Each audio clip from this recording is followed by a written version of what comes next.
The Senate will convene as a court of impeachment. The chaplain will lead us in prayer.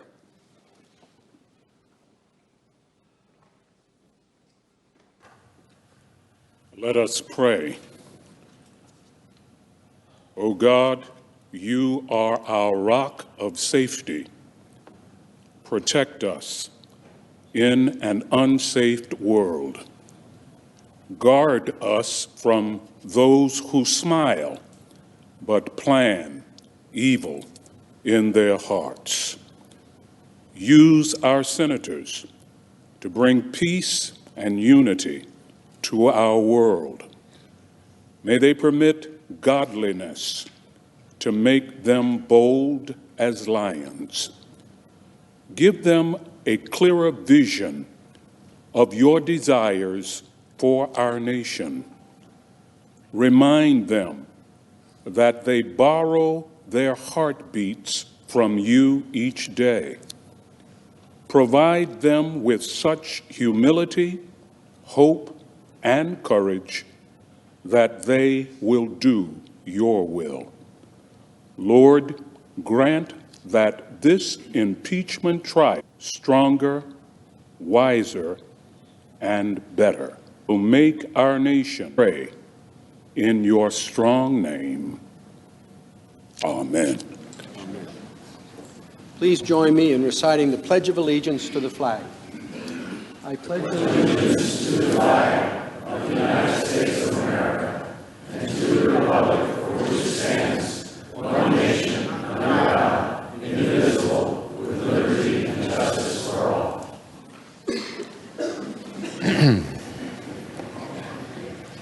Please be seated. If there is no objection, the Journal of Proceedings of the trial are approved to date. Without objection, so ordered. The Sergeant-at-Arms will make the proclamation. Hear ye, hear ye, hear ye. All persons are commanded to keep silent on pain of imprisonment while the Senate of the United States is sitting for the trial of the articles of impeachment exhibited by the House of Representatives against Donald John Trump, President of the United States. Mr. Chief Justice. The Majority Leader is recognized. We expect several hours of session today with probably one quick break in the middle. Thank you. Pursuant to the provisions of Senate Resolution 483, the Counsel for the President have 15 hours and 33 minutes remaining to make the presentation of their case, though it will not be possible to use the remainder of that time before the end of the day. The Senate will now hear you. Thank you, Mr. Chief Justice. Members of the Senate, just to give you a very quick, brief overview of today, we do not intend to use much of that time today, Mr. Chief Justice. We intend to be, our goal is to be finished by dinner time and well before. We'll have 3 presentations. First will be Pat Philbin, Deputy White House Counsel. Then Jay Sekulow will give a presentation. We'll take a break if that's okay with you, Mr. Leader, and then after that, I'll finish with a presentation. So that's our goal for the day, and with that, I'll turn it over to Pat Philbin.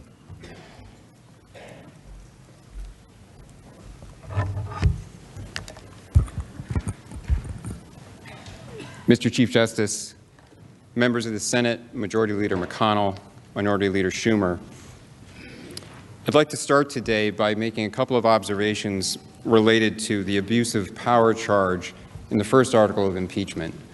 And I wouldn't presume to elaborate on Professor Dershowitz's presentation from yesterday evening, which I thought was complete and compelling, but I wanted to just add a couple of very specific points in support of the exposition of the Constitution and the impeachment clause that he set out.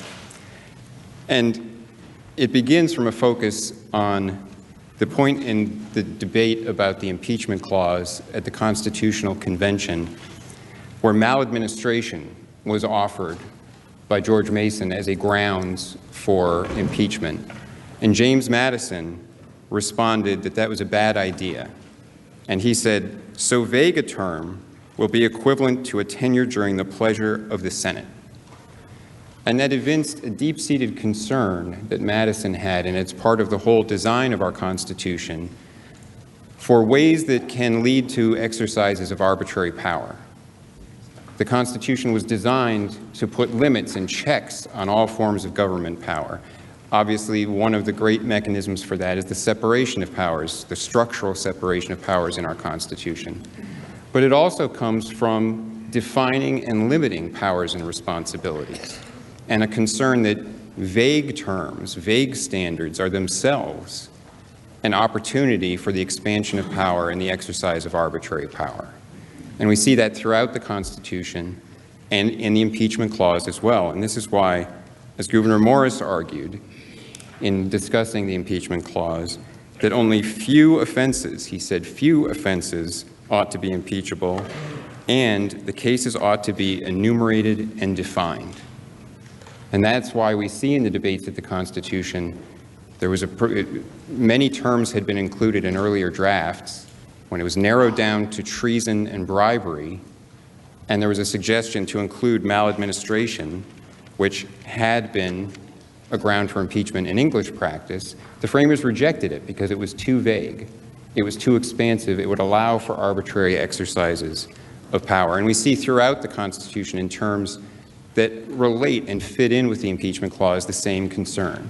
One is in the definition of treason. The framers were very concerned that the English practice of having a vague concept of treason that was malleable and could be changed even after the fact to define new concepts of treason was dangerous. It was one of the things that they wanted to reject from the English system. So they defined in the Constitution very specifically what constituted treason and how it had to be proved. And then that term was incorporated into the impeachment clause. Similarly, in the rejection of maladministration, which had been an impeachable offense in England, the framers rejected that because it was vague. A vague standard, something that's too changeable, that can be redefined, can be malleable after the fact, allows for the arbitrary exercise of power. And that would be dangerous to give that power to the legislature as a power to impeach the executive. And similarly, and it relates again to the impeachment clause, one of the greatest dangers from having changeable standards that existed in the English system was bills of attainder.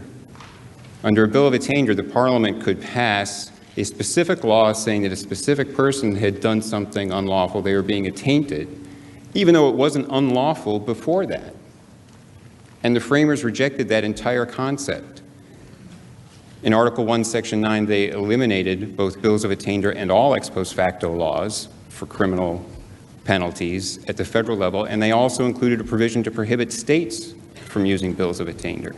Now, in the English system, there was a relationship to some extent between impeachment and bills of attainder, because both were tools of the Parliament to get at officials in the government. You could impeach them for an established offense, or you could pass a bill of attainder. And it was because the definition of impeachment was being narrowed that George Mason at the debate suggested, and he pointed out, in the English system, there's a bill of attainder. It's been a great useful tool for the government, but we're eliminating that, and now we're getting a narrow definition of impeachment. We ought to expand it to include maladministration.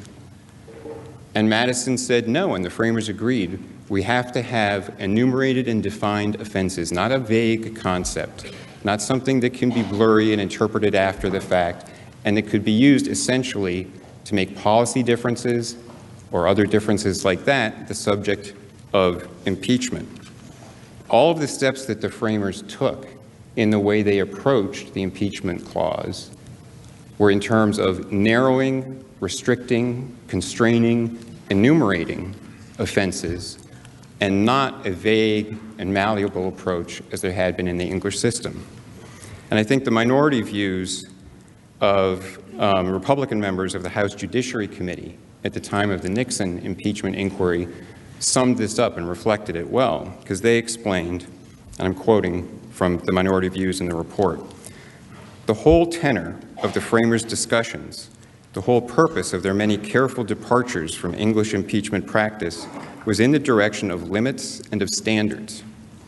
An impeachment power exercised without extrinsic and objective standards would be tantamount to the use of bills of attainder and ex post facto laws, which are expressly forbidden by the Constitution and are contrary to the American spirit of justice.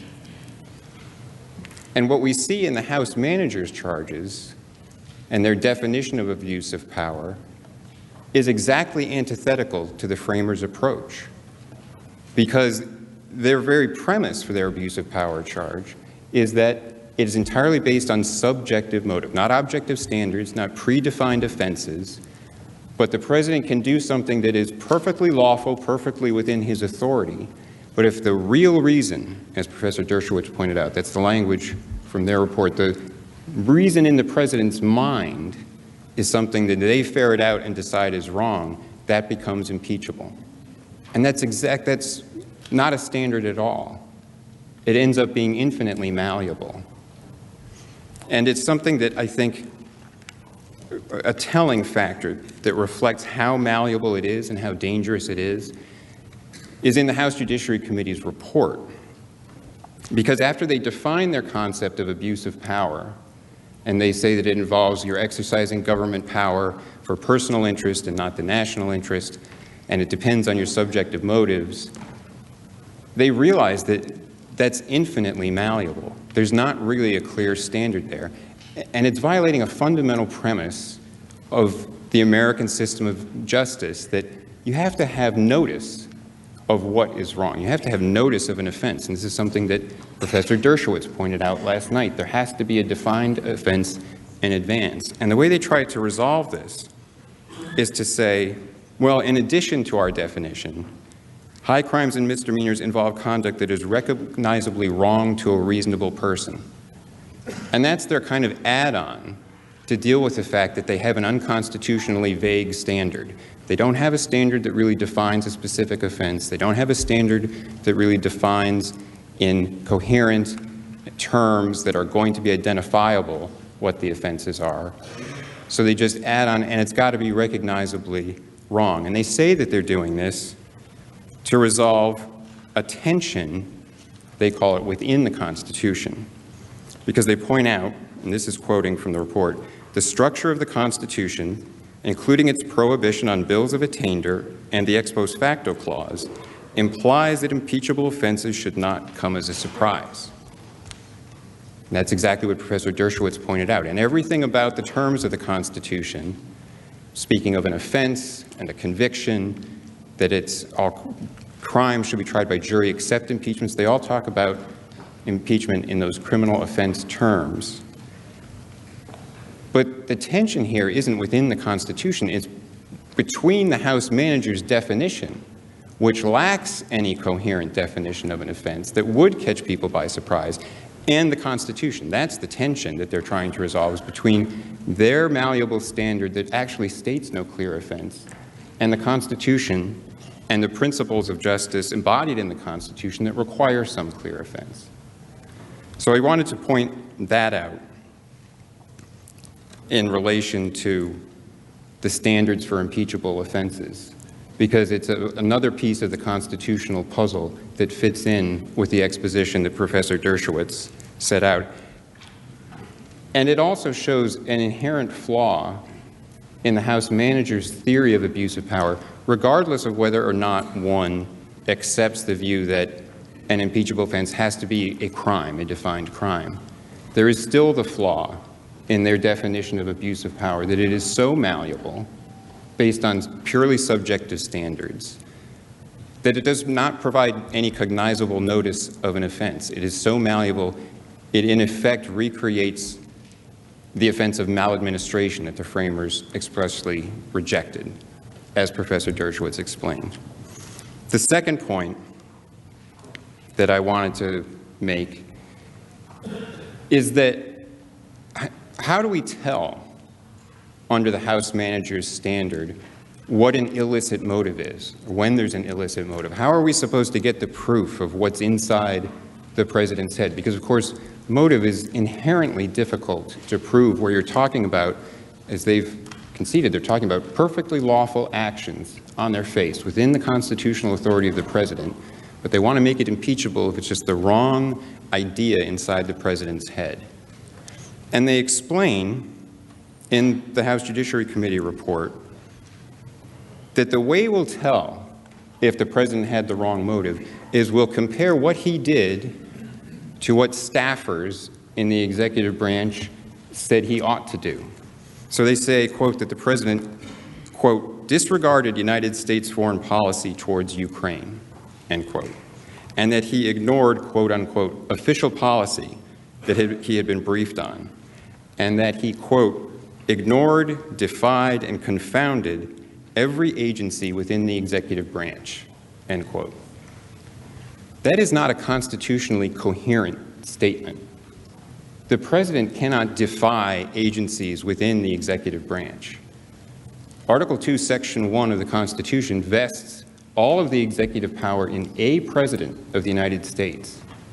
He alone is an entire branch of government. He sets policy for the executive branch. He's given vast power.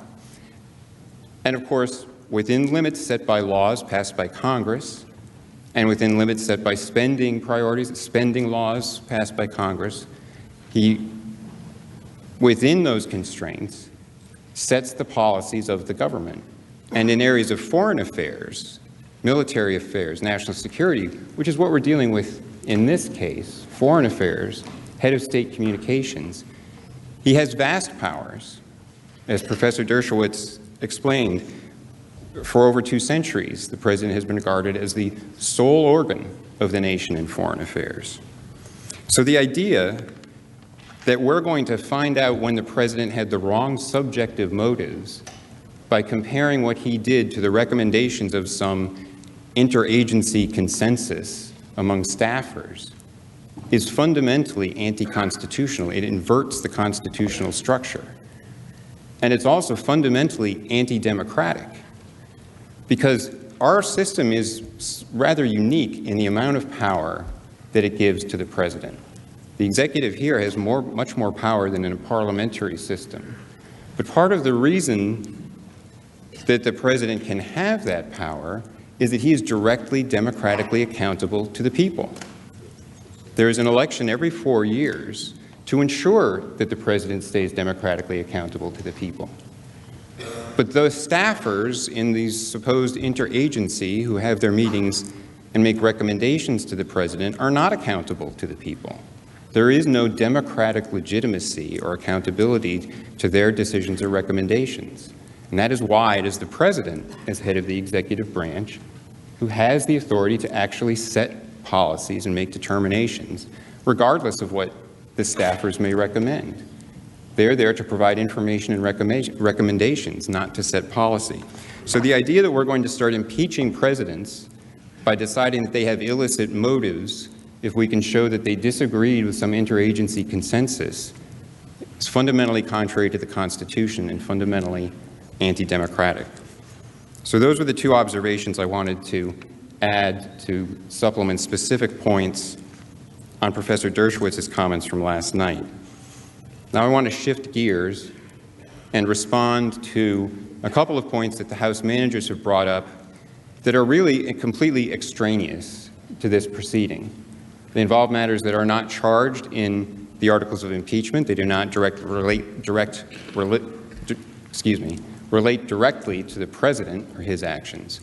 But they are accusations that were brought up somewhat recklessly in any event, and we cannot close without some response to them. And the first has to do with the idea that somehow the White House and White House lawyers were involved in some sort of cover-up related to the transcript of the July 25th call because it was stored on a highly classified system.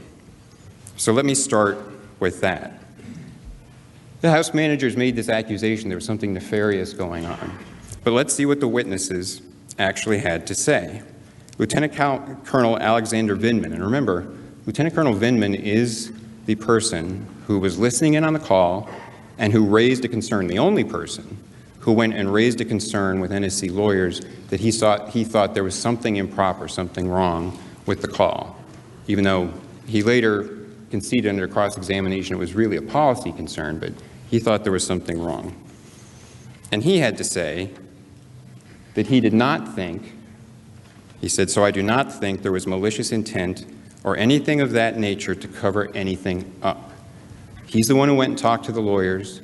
He's the one whose complaint spurred the idea that, wait, there might be something that's really sensitive here. We should make sure that this is not going to leak.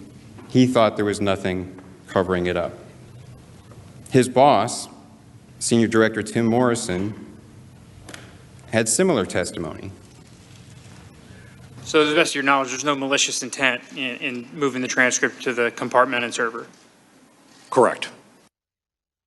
And the idea that there was some sort of cover-up is further destroyed by the simple fact that everyone who, as part of their jobs, needed access to that transcript still had access to it, including Lieutenant Colonel Vindman.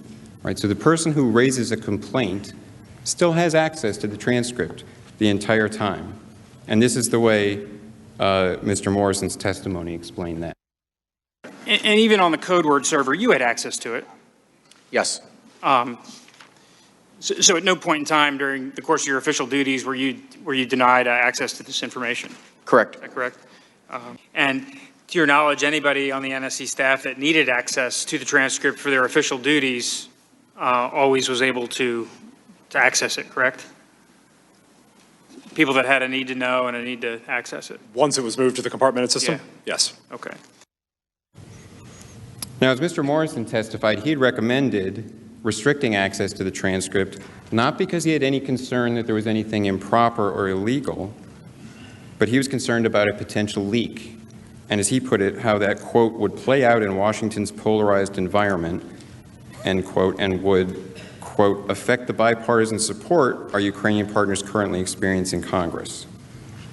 And he was right to be concerned potentially about leaks because the Trump administration has faced national security leaks at an alarming rate. Lieutenant Colonel Vindman himself said that concerns about leaks seemed justified, and it was not unusual that something would be put in a more restricted circulation. Now, what else is in the record evidence? Mr. Morrison explained his understanding of how the transcript ended up on that server. I spoke with the NSC Executive Secretariat staff, asked them why, and they did their research and they informed me it had been moved to the higher classification system at the direction of John Eisenberg, whom I then asked why. I mean, if that was the judgment he made, that's not necessarily mine to question, but I didn't understand it. And he essentially told me I gave no such direction. He did his own inquiry, and he represented back to me that it was, his understanding was that it was a kind of administrative error, that when he also gave direction to restrict access, the Executive Secretariat staff understood that as an apprehension that there was something in the content of the MEMCON that could not exist on the lower classification system. So to the best of your knowledge, there's no malicious intent in moving the transcript to the compartmented server? Correct. Everyone who knew something about it and who testified agreed there was no malicious intent. The call was still available to everyone who needed it as part of their job, and it certainly wasn't covered up or deep-sixed in some way. The president declassified it and made it public. So why we're even here talking about these accusations about a cover-up when it's a transcript that was preserved and made public is somewhat absurd. Now, the other point I'd like to turn to, another accusation from the House managers, is that the whistleblower complaint, when the whistleblower complaint was not forwarded to Congress, they've said that lawyers at the Department of Justice this time, they accuse OLC, the Office of Legal Counsel, of providing a bogus opinion for why the Director of National Intelligence did not have to advance the whistleblower's complaint to Congress. And Manager Jeffries said that OLC opined, quote, without any reasonable basis that the acting DNI did not have to turn over the complaint to Congress, end quote. And the way he portrayed this, now there's a statute It says if the Inspector General of the intelligence community finds a matter of urgent concern, it must be forwarded to Congress. And Manager Jeffries portrayed this as if the only thing to decide was, were these claims urgent? He said, quote, "What could be more urgent than a sitting president trying to cheat in an American election by soliciting foreign interference?" That's not the only question. The statute doesn't just say if it's urgent, you have to forward it. It talks about urgent concern as a defined term. Now, if the House managers want to come and cast accusations at the political and career officials at the Office of Legal Counsel, which we all know is a very respected office of the Department of Justice, provides opinions for the executive branch on what governing law is, they should come backed up with analysis. So let's look at what the law actually says. And I think we have the slide of that. Urgent concern is defined as a serious or flagrant problem, abuse, violation of law relating to the funding, administration, or operation of an intelligence activity within the responsibility and authority of the Director of National Intelligence involving classified information. So the Office of Legal Counsel was consulted by the General Counsel at the DNI's office, and they looked at this definition, and they did an analysis, and they determined that the alleged misconduct is not an urgent concern within the meaning of the statute. Because they're not just talking about, do we think it's urgent? Do we think it's important? No, they're analyzing the law. And they looked at the terms of the statute. The alleged misconduct is not an urgent concern within the meaning of the statute because it does not concern the funding, administration, or operation of an intelligence activity under the authority of the DNI. Remember, what we're talking about here is a head of state communication between the President of the United States and another head of state. This isn't some CIA operation overseas. This isn't the NSA doing something. This isn't any intelligence activity going on within the intelligence community under the supervision of the DNI. It's the head of the executive branch exercising his constitutional authority, engaging in foreign relations with a foreign head of state.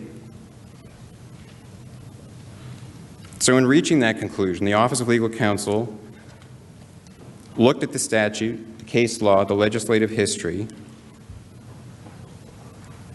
and it concluded that this phrase of urgent concern includes matters relating to intelligence activities subject to the DNI's supervision, but it does not include allegations of wrongdoing arising outside of any intelligence activity or outside the intelligence community itself, and that makes sense.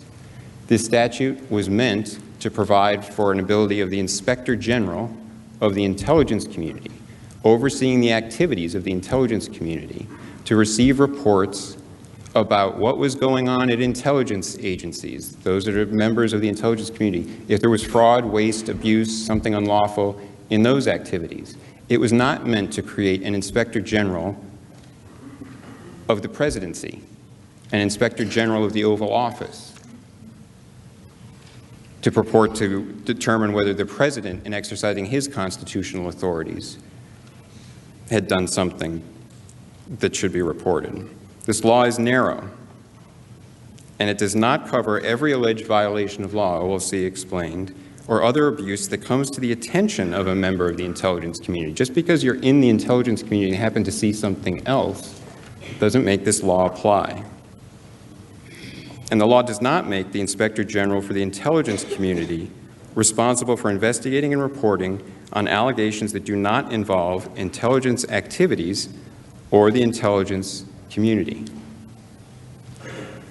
Now, nonetheless, the President, of course, released the July 25th call transcript. And it was also not the end of the matter that the whistleblower complaint and the ICIG's letter were not sent directly to Congress, because OLC explained that if the complaint does not involve an urgent concern, But if there's anything else there that you want to have checked out, the appropriate action is to refer the matter to the Department of Justice.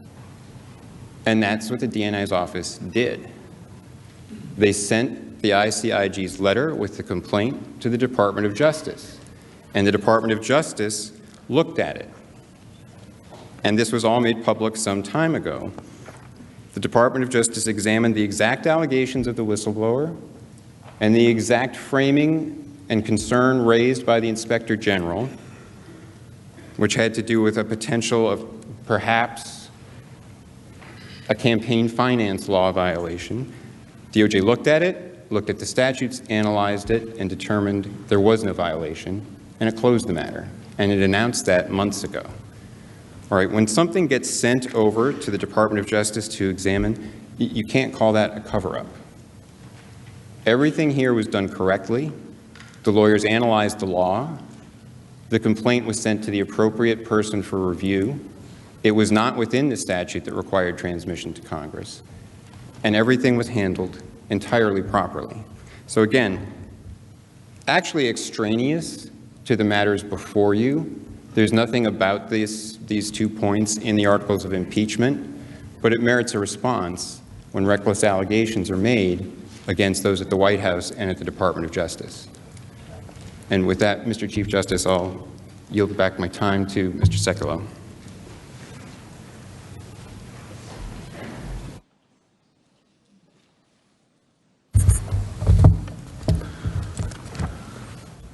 Thank you, Mr. Chief Justice. Majority Leader McConnell, Democratic Leader Schumer, House managers, members of the Senate. What we are involved in here, as we conclude, is perhaps the most solemn of duties under our constitutional framework. The trial of the leader of the free world and the duly elected President of the United States. It is not a game of leaks and unsourced manuscripts. That's politics, unfortunately, and Hamilton put impeachment in the hands of this body, the Senate, precisely and specifically to be above that fray. This is the greatest deliberative body on earth. In our presentation so far, you've now heard from legal scholars from a variety of schools of thought, from a variety of political backgrounds. But they do have a common theme with a dire warning. Danger, danger, danger. To lower the bar of impeachment based on these articles of impeachment would impact the functioning of our constitutional republic and the framework of that Constitution for generations. I asked you to put yourself, and I'm quoting Mr. Schiff's, Manager Schiff's statement his father made about putting yourselves in the shoes of someone else, and I said, I'd like you to put yourself in the shoes of the President.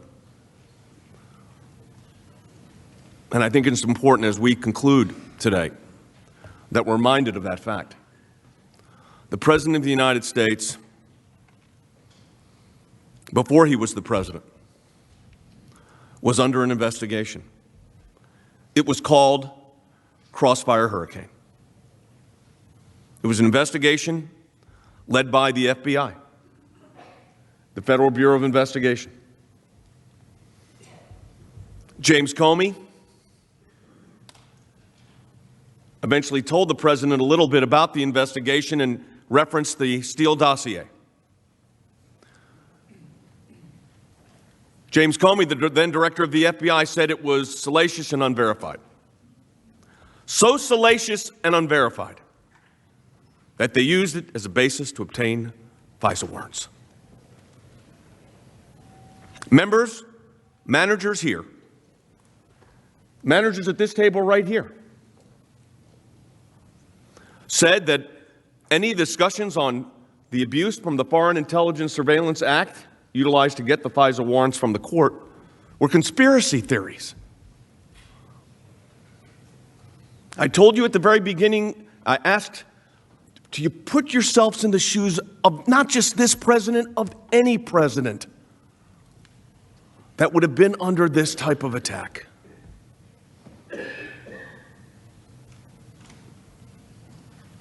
FISA warrants issued on people affiliated with his campaign, American citizens affiliated with people of his campaign, citizens of the United States being surveilled pursuant to an order that has now been acknowledged by the very court that issued the order, that it was based on a fraudulent presentation. In fact, evidence specifically changed by the very FBI lawyer who was in charge of this. Changed to such an extent that the Foreign Surveillance Intelligence Court, as I said earlier, I'm not going to repeat it again, issued 2 orders saying that when this agent, this lawyer, made these misrepresentations to the National Security Division, they also made a misrepresentation to a federal court, the federal court, the Foreign Surveillance Court, a court where there are no defense witnesses, a court where there is no cross-examination. It's a court based on trust. That trust was violated. And then the director of the Federal Bureau of Investigation, James Comey, decides he will leak a memo of a conversation he had with the President of the United States. And he is leaking the memo for a purpose, he said, to obtain the appointment of a special counsel. And lo and behold, a special counsel was appointed. And it just so happens that that FBI agent, lawyer, who committed the fraud on the FISA court became a lawyer for the Mueller investigation, only to be removed because of political animus and bias found by the Inspector General. Then we have a special counsel investigation. Lisa Page, Agent Strzok, I'm not going to go into the details. You know them. They're not in controversy, they're uncontroverted. The facts are clear. But does it bother your sense of justice even a little bit, that Bob Mueller allowed the evidence on the phones of those agents to be wiped clean while there was an investigation going on by the Inspector General? Now, if you did it, Manager Schiff, if you did it, Manager Jeffries, if I did that, destroyed evidence, if anyone in this chamber did this, in serious trouble. Their serious trouble is they get fired. Bob Mueller's explanation for it is, I don't know what happened. I don't know what happened. I can't recall the conversations. You can't view this case in a vacuum. You are being asked, and I say this with the utmost respect, you are being asked to remove, this isn't some, we had references to law school exams, and I love the fact that I thought there were great analysis yesterday, and I appreciate all of that. But I want to focus today, or my section, on what you're being asked to do. You are being asked to remove a duly elected president of the United States, and you're being asked to do it in an election year. In an election year. There are some of you in this chamber right now that would rather be someplace else. And that's why we'll be brief. I understand. You'd rather be someplace else. Why would you rather be someplace else? Because you're running for president, the nomination of your party. I get it. But this is a serious deliberative situation. You're being asked to remove a duly elected president of the United States. That's what the articles of impeachment call for, removal. So we had a special counsel, and we got the report. And just for a moment, putting yourselves in the shoes of this president or any president that would be under this situation, you're number 4 at the Department of Justice. His wife is working for the firm that's doing the opposition research on him and is communicating with the foreign former spy, Christopher Steele, to put together the dossier, and it's being handled by Christopher Steele through Nellie Orr to her husband, then the 4th-ranking member at the Department of Justice, Bruce Orr, and all of this is going on. And he doesn't want to tell, and he's testified to this, he doesn't want to tell everybody what he's doing because he's afraid he might have to stop. Might have to stop. How did this happen? This is the Federal Bureau of Investigation. Is the president concerned about advice he's being given? Put yourself in his shoes. Put yourself in his shoes. We've given you, and our approach has been to give an overview and to be very specific. To remove a duly elected president, which is what you're being asked to do, in essentially policy disagreements. You heard a lot about policy. Although the one that it still troubles me. This idea that the president, it was said by several of the managers, is only doing these things for himself. Understanding what is going on in the world today as we're here. They raised it, by the way. I'm not trying to be disrespectful. They raised it. This president is only doing things for himself while the leaders of opposing parties, by the way, at the highest level, to obtain peace in the Middle East, to say you're only doing that for yourself. I think the irony of that those statements were made while all of that was going on, and other acts that this body's passed, some of it bipartisan, to help the American people. Policy differences. Those policy differences cannot be utilized to destroy the separation of powers. House managers spoke for, I know we've had disagreements on the time, if it was 21 hours or 23 hours. They spoke during their time, a lot of time. Most of it attacking the president, policy decisions. They didn't like what they heard. They didn't like there was a pause on foreign aid. I laid out before that there was pauses on all kinds of foreign aid. It's not the first president to do it.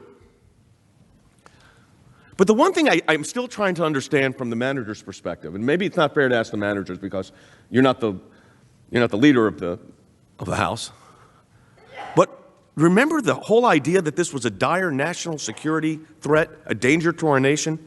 We had to get this over here right away. It had to be done before Christmas. It was so important. It was so significant. The country was in such jeopardy. The jeopardy was so serious that it had to be done immediately. Let's hold on to the articles of impeachment for a month to see if the House could force the Senate to adopt rules that they wanted, which is not the way the Constitution is set up. But it was such a dire emergency. It was so critical for our nation's national interest that we could hold them for 33 days. Danger, danger, danger. That's politics. As I said, you're being called upon to remove the duly elected president of the United States. That's what these articles of impeachment call for. They never really answer the question of why they thought there was such a national emergency. Maybe they will during questions, I don't know. there was such a national emergency, they never did explain why it was that they waited. They certainly didn't wait to have the proceedings, as my colleagues have laid out. I mean, those proceedings moved in record time. I suspect that we've been here more than the House actually considered the actual articles of impeachment. Is that the way the Constitution is supposed to work? Is that the design of the Constitution?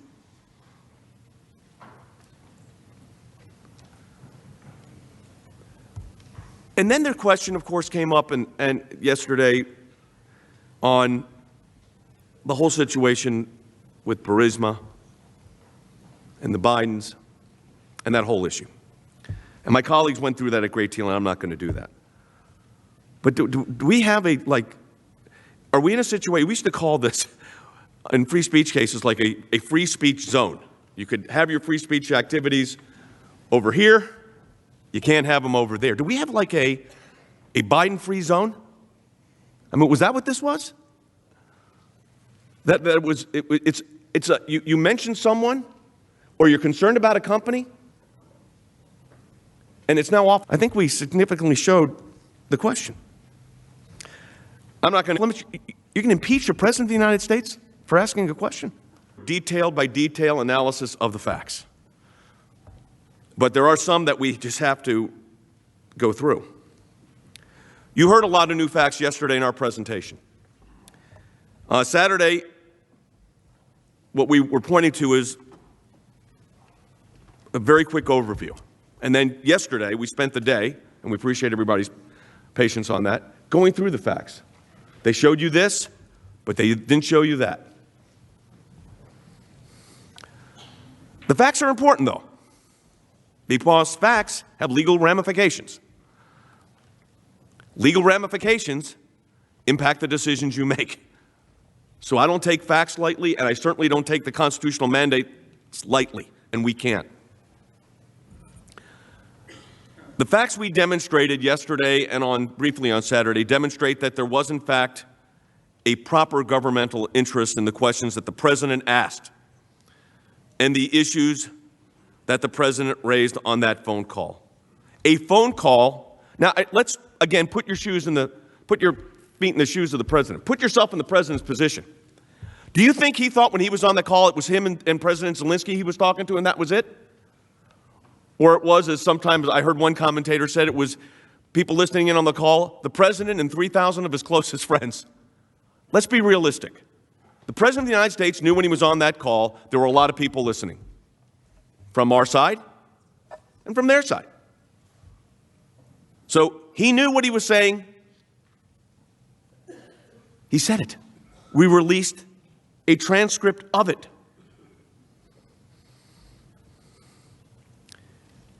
The facts on the call that have been kind of the focus of all of this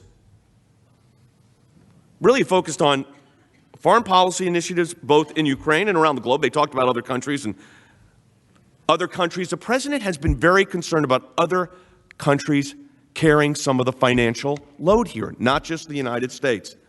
That's a legitimate position for a president to take. If you disagree with it, you have the right to do that. But he is the president. As my colleague, Deputy White House Counsel Philbin just said, that's the executive branch prerogative. That is their constitutional appropriate role. So the call is well documented. There were lots of people on the call.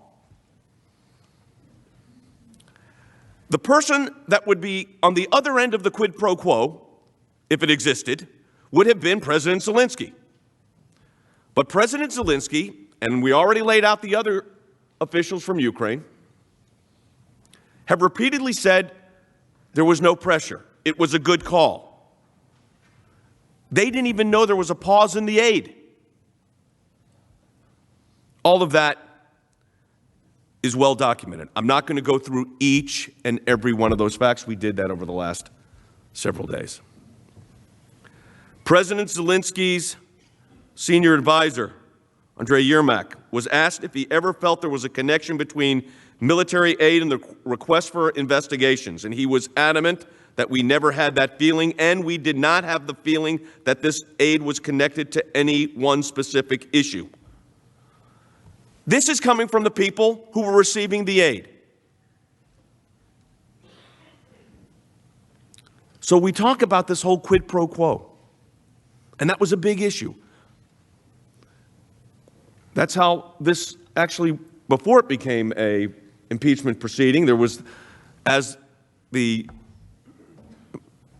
proceedings were beginning in the House Permanent Select Committee on Intelligence under Chairman Schiff's role, there was all these discussions. Is it a quid pro quo? Was it extortion? Was it bribery? What was it? And we are clear in our position that there was no quid pro quo. But then yesterday, my co-counsel, Professor Alan Dershowitz, explained last night that these articles must be rejected. He's talking about from a constitutional framework, even if there was a quid pro quo, which we have clearly established there was not. And this is what he said, and I'm going to quote it verbatim. The claim that foreign policy decisions can be deemed abuses of power based on subjective opinions about mixed or sole motives that the president was interested only in helping himself demonstrate the dangers of employing the vague, subjective, and politically malleable phrase abuse of power as a constitutionally permissible criteria for the removal of a president. He went on to say, now it follows from this that if a president, any president, were to have done what the Times reported about the content of John Bolton's manuscript, that would not constitute an impeachable offense. I'm quoting exactly from Professor Dershowitz. He says, let me repeat it. Nothing in the Bolton revelations, even if true, would rise to the level of abuse of power or an impeachable offense. That is clear from history. That is clear from the language of the Constitution. You cannot turn conduct that is not impeachable into impeachable conduct simply by using words like quid pro quo and personal benefit. It is inconceivable that the framers would have intended to so politically loaded and promiscuously deployed a term as abuse of power to be weaponized, again, Professor Dershowitz, as a tool of impeachment. It is precisely the kind of vague, open-ended, and subjective term the founders and the framers feared and rejected. Now, to be specific, you cannot impeach a president on an unsourced allegation. But what Professor Dershowitz was saying, even if everything in there was true, it constitutionally doesn't rise to that level. But I want to be clear on this, because there's a lot of speculation out there. With regard to what John Bolton has said, which referenced a number of individuals, we'll start with the president. Here's what the president said in response to that New York Times piece. I never told John Bolton that the aid to Ukraine was tied to investigations into Democrats, including the Bidens. In fact, he never complained about this at the time of his very public termination. If John Bolton said this, it was only to sell a book. The Department of Justice. While the Department of Justice has not reviewed Mr. Bolton's manuscript, the New York Times account of his conversation grossly mischaracterizes what Attorney General Barr and Bolton discussed.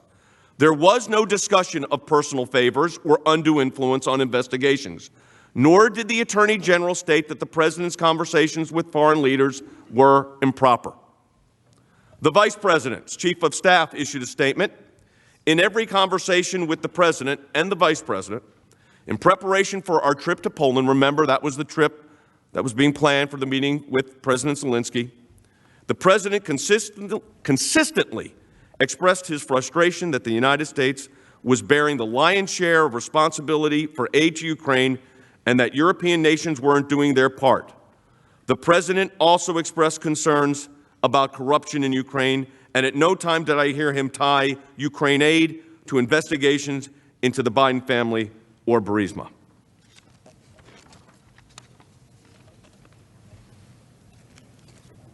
That was the response.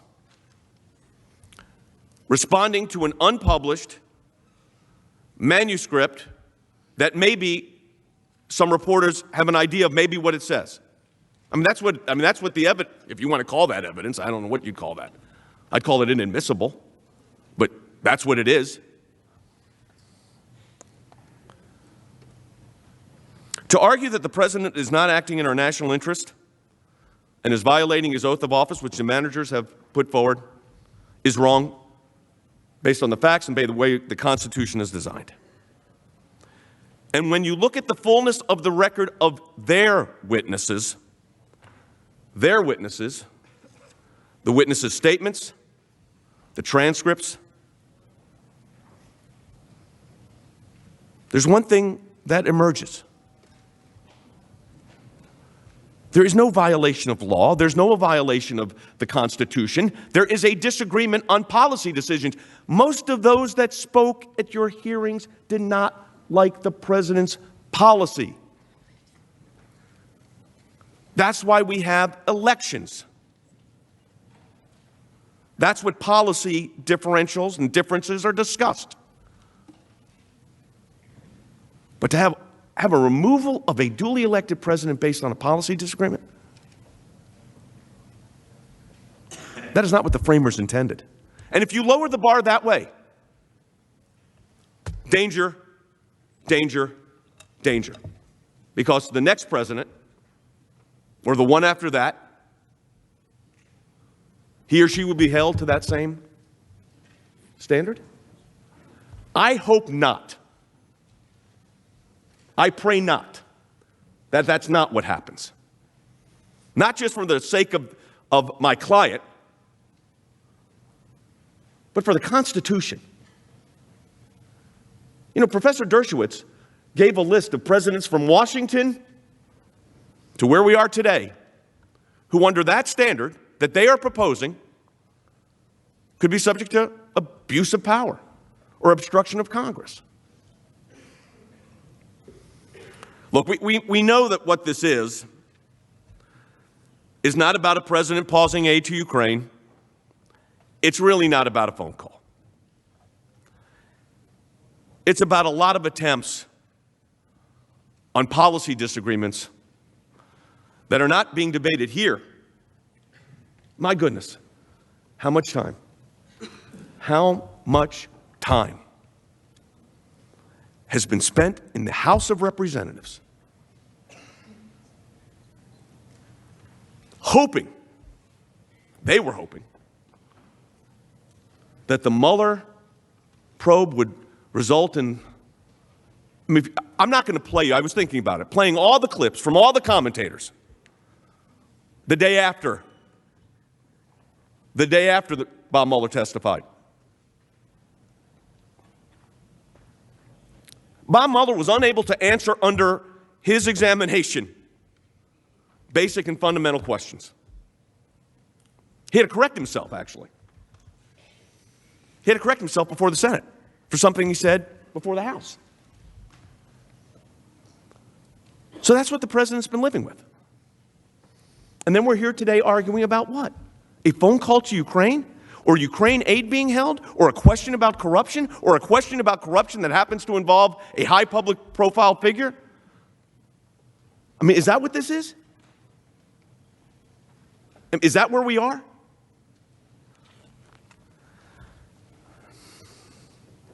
And then what do we find out? The aid was released. It was released in an orderly fashion. The reform president, President Zelensky, wins, but there was a question whether his party would take the parliament. It did. They worked late into the evening with the desire to put forward reforms. So everybody was waiting, including, and you heard the testimony from, I will say, their witnesses. You heard the testimony. Everybody was concerned about Ukraine. Everybody was concerned about whether these reforms could actually take place. Everybody was concerned about it. So you hold back. Didn't affect anything that was going on in the field. We heard Mr. Crow worrying about the soldiers. I understand that. I appreciate that. But none of that aid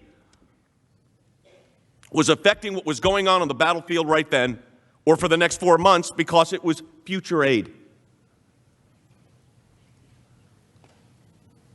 And are we having an impeachment proceeding because aid came out 3 weeks before the end of the fiscal year? Or a 6-minute phone call? You boil it down, that's what this is.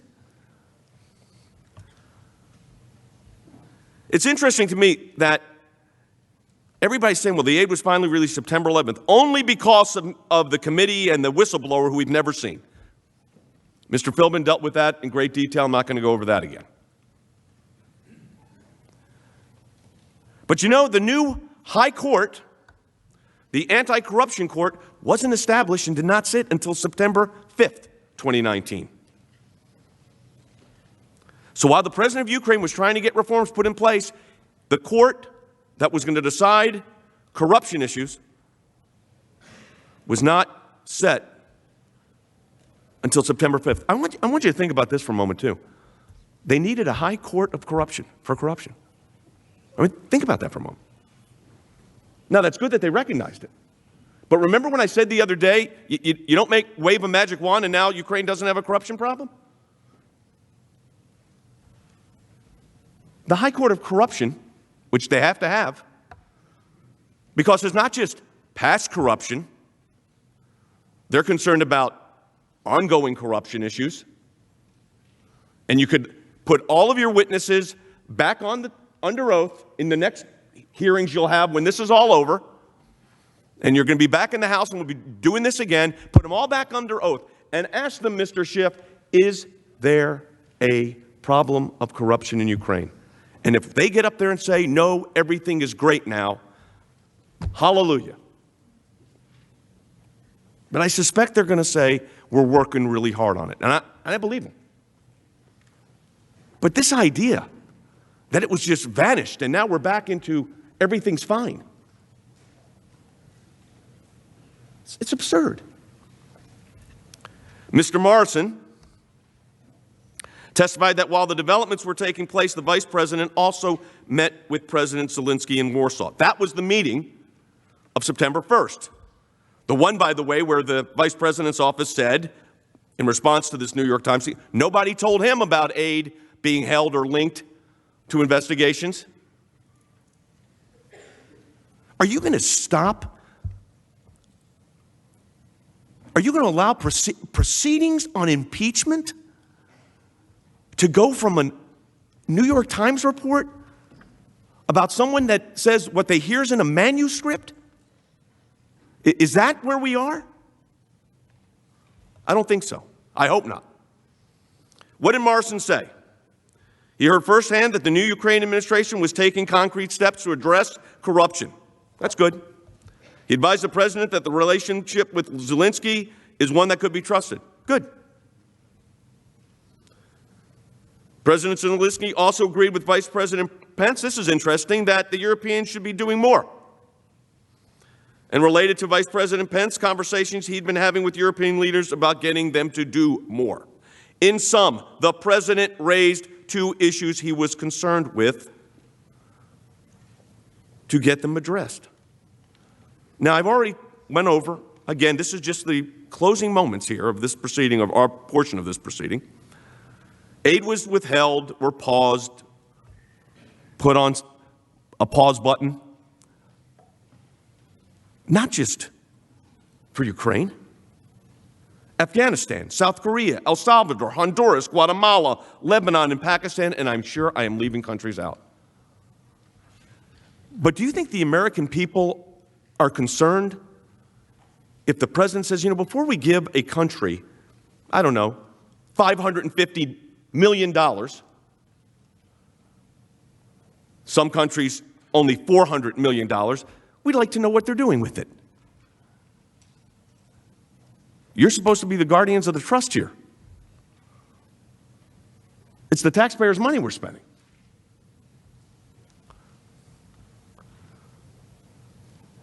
There was a lot of testimony from Dr. Fiona Hill, John Bolton's deputy. Here's what she said about aid that was being held. This is her testimony. There was a freeze put on all kinds of aid and assistance because it was in the process at the time of an awful lot of reviews of foreign assistance. Oh, you mean there was a policy within the administration to review foreign assistance and how we're doing it because we spend a lot of money. And by the way, I'm not complaining about the money. I don't think anybody doesn't want to help. But we do need to know what's going on. And those are valid and important questions. Manager Crow told you that the president's Ukraine policy was not strong against Russia. But Ambassador Yovanovitch stated the exact opposite. She said in her deposition that our country's Ukraine policy under President Trump actually, her words, got stronger than it was under President Obama. So again, policy disagreements, disagreements on approach. Have elections. That's what we do in our republic. For 3 long days, House managers presented their case by selectively showing parts of testimony. Good lawyers show parts of testimony. You don't have to show the whole thing. But other good lawyers show the rest of the testimony. And that's what we sought to do. Of what we saw as the glaring omissions by my colleagues, the House managers. The legal issues here are the constitutional ones. And I have been, I think, pretty clear over the last week, starting when we had the motions arguments, that my concern about the constitutional obligations that we're operating under. I have been critical of Manager Nadler's executive privilege and other nonsense. I want you to look at it this way. Take out executive privilege. First Amendment free speech and other nonsense. The free exercise of religion and other nonsense. The rights to due process and other nonsense. The rights to equal protection under the laws and other nonsense. You can't start doing that. You would not do that. No administration has done that. In fact, since the first administration, George Washington, they wanted information. He thought it was privilege. He said it was executive privilege. But let's not start calling constitutional rights other nonsense, lumping them together. Of course, this is from a House of Representatives that actually believes the attorney-client privilege doesn't apply, which should scare every lawyer in Washington, D.C. But more scary to the lawyers would be for their clients. They say that in writing, in letters. They don't hide it. I would ask them, I'm not going to, it's not my privilege to do that. Do you really believe that? Do you really believe that the attorney-client privilege does not apply in a congressional hearing? Do you really believe that? Because then if it doesn't apply, then there is no attorney-client privilege. Or is that the attorney-client privilege and other nonsense? Danger, danger, danger. We believe that Article 1 fails constitutionally. The President has constitutional authority to engage and conduct foreign policy and foreign affairs. It is our position, legally, the President at all times acted with perfect legal authority, inquired of matters in our national interest, and having received assurances of those matters, continued his policy that his administration put forward of what really is unprecedented support for Ukraine, including the delivery of military aid package that was denied to the Ukrainians by prior administrations. You know, some of the managers right here, my colleagues at the other table, voted in favor of those, wanted Javelin anti-tank missiles for Ukraine. Some of the members here did not. Didn't want to do that. Voted against that. I'm glad we gave it to them. I'm glad we allowed them to purchase javelins. I tell you, I never served in the military. I have tremendous, tremendous respect for the men and women that protect our freedom each and every day. Tremendous respect for what they are doing and continue to do. But this president actually allowed the javelins to go. Some of you liked that idea, some of you did not. It's a policy difference. Were you going to impeach President Obama because he did not give them lethal aid? No, nor should have you. You should not do that. It's a policy difference. Policy difference do not rise to the level of constitutionally mandated or constitutional applications for removal from office. It is policy differences.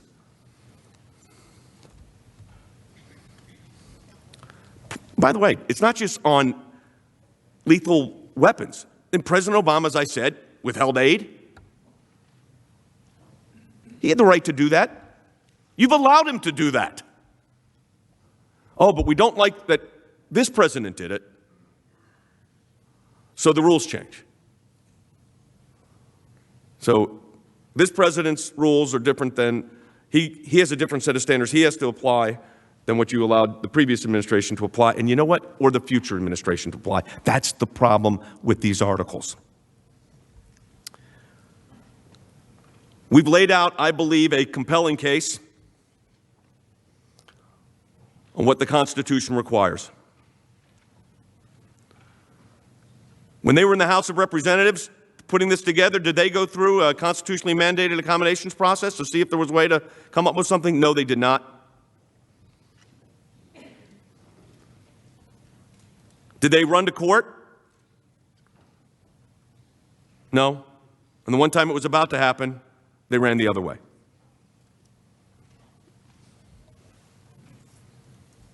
Separation of powers means something. It's not separation of powers and other nonsense. If we've reached now, at this very moment, in the history of our republic, a bar of impeachment because you don't like the president's policies or you don't like the way he undertook those policies, because we hear a lot about policies. If partisan impeachment is now the rule of the day, which these members and members of this Senate said should never be the rule of the day. My goodness, they said it, some of them 5 months ago. But then we had the national emergency. A phone call. It's an emergency. Except we'll just wait. But if partisan impeachment based on policy disagreements, which is what this is, and personal presumptions, or newspaper reports and allegations in a unsourced, maybe this is in somebody's book, who's no longer at the White House, that becomes the new norm. Future presidents, Democrats, Republicans, will be paralyzed the moment they are elected, before they can even take the oath of office. The bar for impeachment cannot be set this low. Majority Leader McConnell, Democratic Leader Schumer, House managers, members of the Senate. Danger, danger, danger. These articles must be rejected. The Constitution requires it. Justice demands it. Majority Leader, we would ask for a short recess if we can. About 15 minutes. The Majority Leader is recognized. We'll be in recess for 15 minutes. Without objection,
The Senate will come to order.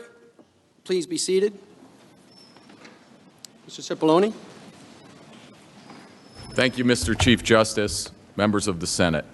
Well, I had kind of a lengthy presentation prepared, but I think you've heard a lot from our side, and I think we've made our case. And so I just want to leave you with a couple of points. First of all, thank you, Mr. Leader, and thank you, Democratic Leader Schumer, and all of you for the privilege of speaking on the floor of the Senate and for your time and attention. We really appreciate it. We've made three basic points. One, all you need in this case is the Constitution and your common sense. You just look at the articles of impeachment. The articles of impeachment fall far short of any constitutional standard, and they are dangerous. And if you look to the words from the past that I think are instructive, as I said last night, they're instructive because they were right then and they're right now. And I'll leave you with some of those words. There must never be a narrowly voted impeachment or an impeachment supported by one of our major political parties and opposed by the other. Such an impeachment will produce the divisiveness and bitterness in our politics for years to come, and will call into question the very legitimacy of our political institutions. This is unfair to the American people. By these actions, you would undo the free election that expressed the will of the American people in 1996. In so doing, you will damage the faith the American people have in this institution and in the American democracy. You will set the dangerous precedent that the certainty of presidential terms, which has so benefited our wonderful America, will be replaced by the partisan use of impeachment. Future presidents will face election, then litigation, then impeachment. The power of the president will diminish in the face of the Congress, a phenomenon much feared by the founding fathers. This is a constitutional amendment that we are debating, not an impeachment resolution. The Republicans are crossing out the impeachment standard of high crimes and misdemeanors, and they are inserting the words any crime or misdemeanor. We are permitting a constitutional coup d'etat, which will haunt this body and our country forever. I warn my colleagues that you will reap the bitter harvest of the unfair partisan seeds you sowed today. The constitutional provision for impeachment is a way to protect our government and our citizens, not another weapon in the political arsenal. I expect history will show that we've lowered the bar on impeachment so much. We have broken the seal on this extreme penalty so cavalierly that it will be used as a routine tool to fight political battles. My fear is that when a Republican wins the White House, Democrats will demand payback. You were right. But I'm sorry to say you were also prophetic. And I think I couldn't say it better myself, so I won't. You know what the right answer is in your heart. You know what the right answer is for our country. You know what the right answer is for the American people. What they are asking you to do is to throw out a successful president on the eve of an election with no basis and in violation of the Constitution. It would dangerously change our country and weaken forever all of our democratic institutions. You all know that's not in the interest of the American people. Why not trust the American people with this decision? Why tear up their ballots? Why tear up every ballot across this country? You can't do that. You know you can't do that. So I ask you to defend our Constitution, to defend fundamental fairness, to defend basic due process rights, but most importantly, to respect and defend the sacred right of every American to vote and to choose their president. The election is only months away. The American people are entitled to choose their president. Overturning the last election and massively interfering with the upcoming one would cause serious and lasting damage to the people of the United States and to our great country. The Senate cannot allow this to happen. It is time for this to end, here and now. So we urge the Senate to reject these articles of impeachment for all of the reasons we have given you. You know them all. I don't need to repeat them. They've repeatedly said over and over again, a quote from Benjamin Franklin, "It's a republic if you can keep it." And every time I heard it, I said to myself, it's a republic if they let us keep it. And I have every confidence in your wisdom. You will do the only thing you can do, what you must do, what the Constitution compels you to do. Reject these articles of impeachment for our country and for the American people. It will show that you put the Constitution above partisanship. It will show that we can come together on both sides of the aisle and end the era of impeachment for good. You know it should end. You know it should end. It will allow you all to spend all of your energy and all of your enormous talent and all of your resources on doing what the American people sent you here to do, to work together, to work with the President, to solve their problems. So this should end now, as quickly as possible. Thank you again for your attention. I look forward to answering your questions. And with that, that ends our presentation. Thank you very much.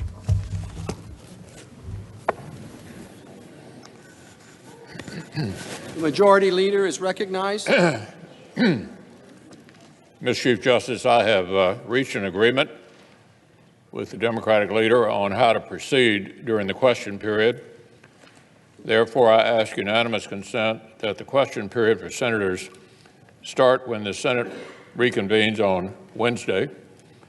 Further, that the questions alternate between the majority and minority sides for up to 8 hours during that session of the Senate. Finally, that on Thursday, the Senate resume time for senators' questions alternating between sides for up to 8 hours during that session of the Senate. Is there objection? Without objection, so ordered. So we will complete the question period over the next 2 days. I remind senators that their questions must be in writing, will be submitted to the Chief Justice. During the question period of the Clinton trial, senators were thoughtful and brief with their questions, and the managers and counsel were succinct in their answers. I hope we can follow both of these examples during this time. During the impeachment trial of President Clinton, Chief Justice Rehnquist advised counsel, quote, counsel on both sides, that the chair will operate on a rebuttable presumption that each question can be fully and fairly answered in 5 minutes or less, end quote. The transcript indicates that the statement was met with, quote, laughter, end quote. Nonetheless, managers and counsel generally limited their responses accordingly. I think the late Chief's time limit was a good one and would ask both sides to abide by it. So, Mr. Chief Justice, I ask unanimous consent that the trial adjourn until 1 p.m. Wednesday, January 29th, and that this order also constitute the adjournment of the Senate. Without objection, we're adjourned.